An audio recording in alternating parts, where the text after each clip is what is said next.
আসসালামু আলাইকুম viewers, easy learning computer চ্যানেলে আপনাকে স্বাগতম। ভিউয়ার্স, আমরা মাইক্রোসফট অফিস এক্সেলে কাজ শিখছিলাম। যে এখনও যে আগে ভিডিওগুলো দেখেননি, অবশ্যই আগে ভিডিওগুলো দেখবেন। ভিডিও দেখলে খুব সহজে আপনার কাজগুলো শিখতে পারবেন। ভিউয়ার্স, এখনও যারা চ্যানেলটি সাবস্ক্রাইব করেন, অবশ্যই চ্যানেলটি সাবস্ক্রাইব করে রাখবেন, যাতে নতুন নতুন ভিডিওতে আপলোড দিলে খুব সহজে আপনারা দেখতে পারেন এবং কাজগুলো সুন্দরভাবে শিখতে পারেন। তো ভিউয়ার্স, আজকে আমরা শিখব এক্সেলের মাধ্যমে কিভাবে একটা কোম্পানি বিল তৈরি করবেন। এই জন্য আমরা সরাসরি এখান থেকে মাইক্রোসফট অফিস এক্সেলের মধ্যে চলে যাব।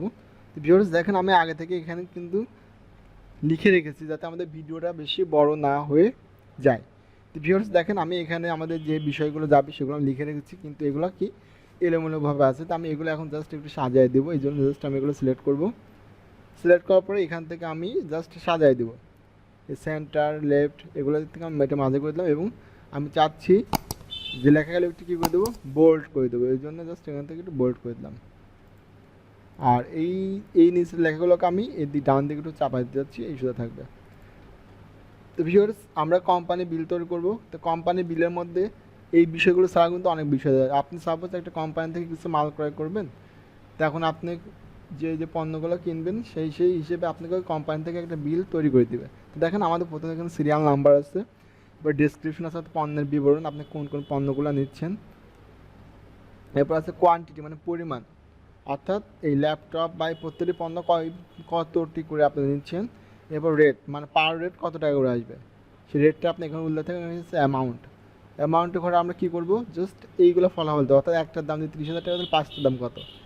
তো ভিউয়ার্স, তার আগে কাজ শুরুর আগে আমি আপনাদের যে বিষয়গুলো দেখাবো সেটা হচ্ছে, এই দেখেন আমি কিন্তু আমাদের কিন্তু এরকমভাবে রো কলামগুলো অ্যাডজাস্ট করা ছিল, কিন্তু দেখেন আমার এখানে কিন্তু জাস্ট রোটা আছে, কলামটা কিন্তু নেই। তো এইভাবে আপনি কীভাবে ঘরটা কাটবেন সেটা আমি একটু দেখাই দিই আপনাকে। দেখেন, সাপোজ মনে করেন যে আপনি এতটুকু ঘরের মধ্যে কোনো কলামের প্রয়োজন নেই, জাস্ট এই ঘরটা একটা রো হয়ে যাবে। এই জন্য জাস্ট একটা সিলেক্ট করুন। সিলেক্ট করার পরে এইটার নাম হচ্ছে মার্জিন সেন্টার। আপনি জাস্ট মার্জিন সেন্টারে ক্লিক করলে কিন্তু আপনার ঘরটা দেখেন একদম ফাঁকা হয়ে গেছে। তো এরকমভাবে কিন্তু আপনি ঘরটা ফাঁকা করতে পারেন, এবং চাইলে পরে আবার এর উপর ক্লিক করলে আগের অবস্থায় কিন্তু ফিরে আসবে। দেখেন আপনার আগের অবস্থায় ফিরে আসছে। আর যদি আপনি একবার যদি সবগুলো ঘর করতে চান, মনে করেন যে আমি একবার সবগুলো ঘরের জাস্ট কীগুলো করবো, রোগুলো উঠাই দেবো, সরি কলামগুলো উঠাই দেবো, রোগুলো রেখে দেবো। এই জন্য জাস্ট সিলেক্ট করবেন, মার্জিন সেন্টার পাশে ক্লিক করবেন। ক্লিক করার পর এখান থেকে মার্জ অ্যাক্রস করবেন। তো মার্জ অ্যাক্রস করে দেখেন ভিউয়ার্স, আমাদের এখানে কিন্তু একটাতে কিন্তু রো নেই, জাস্ট সরি একটাতে কিন্তু কলাম নেই, জাস্ট রোগুলোই আচ্ছা। তো এরকমভাবে কিন্তু আপনি এই কাজগুলো কিন্তু করতে পারবেন। তো আমি এগুলো আবার আগের অবস্থায় ফিরে নিয়ে আসবো, এই জন্য জাস্ট আবার সিলেক্ট করবো। সিলেক্ট করার পরে এই জাস্ট আমি এখান থেকে আবার মার্জিন সেন্টারের উপর ক্লিক করলে এটা আবার আগের অবস্থায় ফিরে আসবে। তো ভিউয়ার্স দেখেন, আমি এগুলো এখন এখান থেকে অলবডে করে দিলাম যাতে দেখতে ভালো দেখা যায়। তো এখন আমরা যখন এই যে এক্সেল শিটে আসবে, তখন কিন্তু আমাদের ঘরগুলো থাকবে কীরকমভাবে, এরকমভাবে আপসে আপসে থাকবে। তো এই জন্য আমরা একটু স্পষ্ট করেছি কীভাবে, জাস্ট আমরা এখান থেকে যতটুকু দরকার ততটুকু সিলেক্ট করছি। সিলেক্ট করার পরে এখান থেকে অল বর্ডার আছে, এখান থেকে আমরা অল বর্ডার করে দিলে পরে কিন্তু আমাদের এই দেখেন সবগুলো চলে আসছে। তো আমি এগুলো রাখবো না, জাস্ট আমি এগুলো সিলেক্ট করবো। সিলেক্ট করার পরে এখান থেকে নো বর্ডার করে দেবো, সব উঠে যাবে। ভিউয়ার্স, আর বেশি কথা না পারে এখন আমি দেখাবো কীভাবে আপনি কোম্পানি বিলটা তৈরি করবেন। এই জন্য দেখেন আমার কিন্তু সব কিছু কিন্তু এখানে দেওয়া আছে, পণ্যের নাম, পণ্যের বিবরণ, পণ্যের পরিমাণ সব দেওয়া আছে। এখন জাস্ট আমি অ্যামাউন্টটা বের করবো। এখন অ্যামাউন্টটা কাজ হচ্ছে, যদি একটা পণ্যের দাম 30,000 টাকা, তাহলে 5টার দাম কত। তাহলে আমি এখানে জাস্ট কী করবো, আমি এখানে গুণ করবো। তাহলে সমান সমান দেবো, দেওয়ার পর জাস্ট সাম লিখবো, UM ব্র্যাকেট দিব। ব্র্যাকেট দেওয়ার পরে আমার এখানে ফার্স্ট সংখ্যা, তাহলে আমাদের এই আমি চাচ্ছি এই কোয়ান্টিটির সাথে রেটে গুণ করতে। তাহলে আমার কোয়ান্টিটি আছে কোথায়, সিতে, তাহলে আমি সি ঘরে ক্লিক করবো। ক্লিক করার পরে এখান থেকে গুণ চিহ্ন দেবো, স্টার হচ্ছে গুণ চিহ্ন। এরপর জাস্ট আমি রেটে করে ক্লিক করবো। তারপর আমি এখান থেকে আটকাই দেবো ব্র্যাকেট দিয়ে, জাস্ট আমি কিবোর্ড থেকে ইন্টার দেবো। তাহলে দেখেন আমার কিন্তু অ্যামাউন্টটা বেড়ে আসছে, অর্থাৎ একটার দাম 30,000 টাকা, 5টার দাম কত, 1.5 লক্ষ টাকা। তখন একটা বের করার পরে ফিয়ার্স আমি এখন কিন্তু তার সূত্র প্রয়োগ করার কোনো দরকার নেই, জাস্ট আমি একটা বের করবো। করার পরে জাস্ট এখান থেকে মাউস আমি ড্র্যাগ করে টেনে আসবো। অর্থাৎ দেখেন আমি এখানে যখন কার্সে ধরছি, দেখেন একটা কালো প্লাস চিহ্ন আসছে। আমি একটু জুম করে দেখাই আপনাকে।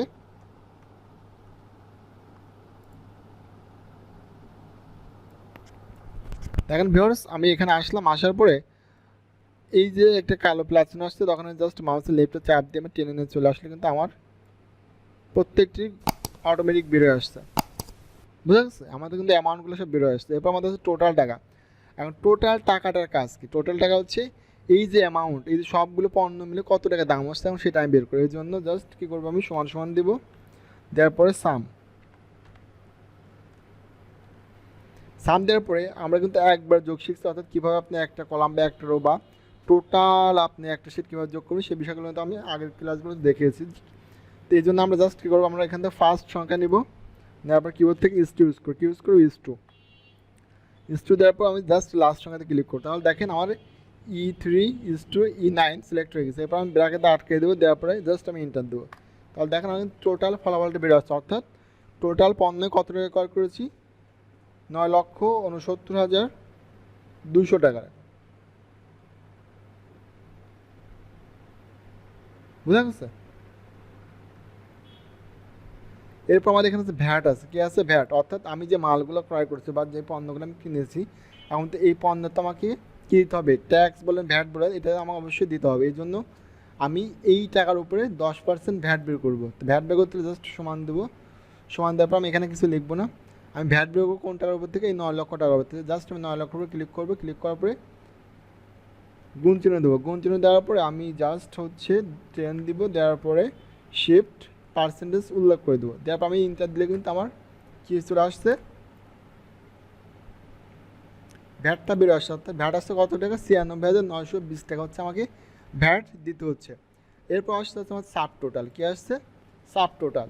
তো সাব টোটালে কাজ হচ্ছে এই যে টোটাল টাকা আর ভ্যাট টাকা এই দুটাকে যোগ করতে হবে, কেননা এই টোটাল টাকা আমাকে দিতে হচ্ছে, পাশে ভ্যাটও কিন্তু আমাকেই দিতে হচ্ছে। এই জন্য আমি কী করবো, এই দুটা যোগ করে দেবো, যোগ করতে সমান দেবেন, তারপর সমান সাম ব্রাকেট, তাহলে ফার্স্ট সংখ্যা প্লাস লাস্ট সংখ্যা, ব্রাকেট দিয়ে আটকে দেবো, দেওয়ার পর জাস্ট এন্টার দেবো। দেখেন আমাদের কিন্তু টোটাল ফলাফলটা বেরো আসছে 10,66,120 টাকা সাব টোটাল। এখন আমার এখানে আছে অ্যাডভান্স টাকা। অ্যাডভান্স টাকাটা কি, মনে করেন যে আপনি একটা কোম্পানি থেকে আপনি এই যে 10 লক্ষ টাকার যে পণ্যটা অর্ডার দিয়েছেন, তা এখন 10 লক্ষ টাকা যখন পণ্য আপনি অর্ডার দেবেন, তখন অবশ্যই কোম্পানি বলবে আমাকে 2 লাখ বা 3 লাখ টাকা অ্যাডভান্স দিতে হবে। এখন আমি যে অ্যাডভান্স টাকা দিয়ে রাখছি সেই টাকাটা আমি এখানে বসায় দেবো সরাসরি। সাপোজ মনে করেন যে আমি 2 লক্ষ টাকা অ্যাডভান্স করে রাখছি আগে থেকে, তাহলে আমি এখানে 2 লক্ষ টাকা বসায় দেবো। তাহলে আমি এখানে কী করছি, সরাসরি 2 লক্ষ টাকা আমি এখানে বসাই দিচ্ছি। অর্থাৎ আমি এই কোম্পানি থেকে পণ্য কেনার আগে আমি কোম্পানিকে 2 লক্ষ টাকা অ্যাডভান্স করছি। এখন আমি যেই টাকাটা অ্যাডভান্স করছি, এখন আমার এই 60 টাকা থেকে বাদ দিতে হবে। কেন দিতে হচ্ছে, আমার টোটাল পণ্যের দামই হচ্ছে 10,66,120 টাকা। যেহেতু আমি 2 লক্ষ টাকা অলরেডি দিয়ে রেখেছি, অবশ্যই আমাকে এই টাকাটা মাইনাস করতে হবে। মাইনাস করার পর আমার যে টাকাটা আসবে ওই টাকাটা আমাকে কোম্পানিকে পরিশোধ করতে হবে। এই জন্য আমি জাস্ট এখানে সমান সমান সমান দিব, দেওয়ার পরে সাম ব্রাকেট দিব, দেওয়ার পরে এই যে সাব টোটালকে আমি সিলেক্ট করবো, সিলেক্ট করার পরে কিবোর্ড থেকে মাইনাস চিহ্ন দেবো, মাইনাস চিহ্ন দেওয়ার পরে আমি অ্যাডভান্স টাকার উপরে ক্লিক করার পরে ব্রাকেট দিয়ে আটকাই দেবো, দেওয়ার পর জাস্ট আমি কিবোর্ড থেকে একটা ইন্টার বাটন প্রেস করলে কিন্তু আমার টোটাল ফলাফলটা কিন্তু বেড়ে আসছে। দেখেন ভিউয়ার্স, আমার কিন্তু এখন টোটাল কত আসছে, 8,66,120 টাকা কোম্পানিকে পরিশোধ করলে কোম্পানি আমাকে মালামালগুলো বুঝে দেবে। তো এইরকমভাবে খুব সহজেই কিন্তু আপনি আপনার কোম্পানি বিলটা কিন্তু তৈরি করতে পারবেন। এবং কোম্পানি বিল তৈরির সাথে আপনাকে এখানে হয়তো আরও অনেক পণ্যের নাম অ্যাড করতে হতে পারে বা অনেক টাকা অ্যাড করতে পারে, কিন্তু নিয়মটা কিন্তু আপনার জাস্ট একই থাকবে, বা এখানে আরও নতুন করে নিয়ম আপনার ঢুকতে পারে। তো ভিউয়ার্স, আশা করি বিষয়টা আমি আপনাকে বোঝাতে পেরেছি খুবই সহজে। যদি ভিডিওটা আপনার উপকার এসে থাকে এবং ভিডিওটা যদি ভালো লেগে থাকে, অবশ্যই একটি লাইক কমেন্ট করবেন এবং অবশ্যই সাবস্ক্রাইব করে পাশে থাকবেন এবং পাশে থাকা বেল আইকনটি বাজিয়ে দেবেন, যাতে আমি নতুন নতুন ভিডিও আপলোড দিলে খুব সহজে আপনি নোটিফিকেশন পেতে পারেন। তো ভিউয়ার্স, আজ এ পর্যন্তই। সবাই ভালো থাকবেন, সুস্থ থাকবেন।